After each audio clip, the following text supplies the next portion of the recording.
今日份的第一手信息哈，首先提一句，排位里出现了几个恶性 bug，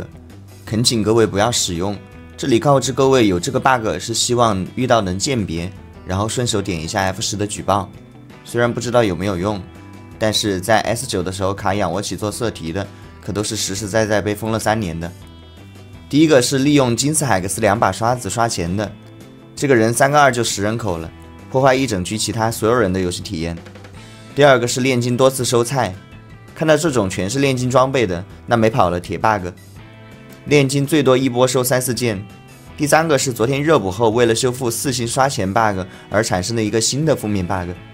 就是你选择超级英雄变异之后，你的4星单位会变回1星，所以各位避免一下，不要再选升4星的变异了。正常的游戏对局，我推荐你这样玩，使用以下阵容，并将他们的比例控制在外交飞机 35%， 蓝发小队 30%， 黑色玫瑰 20%， 卡密尔 10%， 以及其他 5%。外交飞机核心卡库奇、盖伦、埃贝萨、娜美、小炮4维因，开出4外交、2炮手、2法师、2铁血。顶级装备是飞机的收集者，不推荐拿炮转，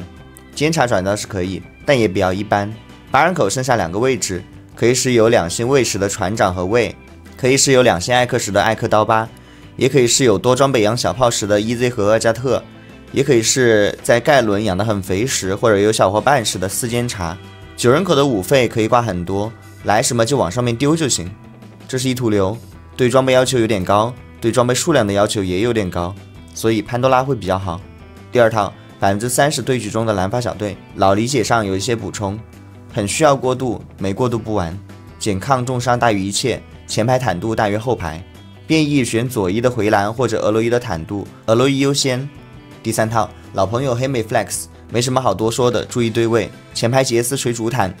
塞恩对对方 C 位一侧吃伤害，妖姬多带启动装，1星蚂蚱大于2星大头吃装备。最近排位里玩这套4统领的比较多，因为4阶段没有5黑莓会很难过，但是4统领这套对5黑莓的需求不是特别高，统领自己带点坦度。最后一套是伏击卡米尔，用来填补低费赌狗的位置。原来在这个战术低位的是家人，但是小位削弱之后玩起来感觉不太行了。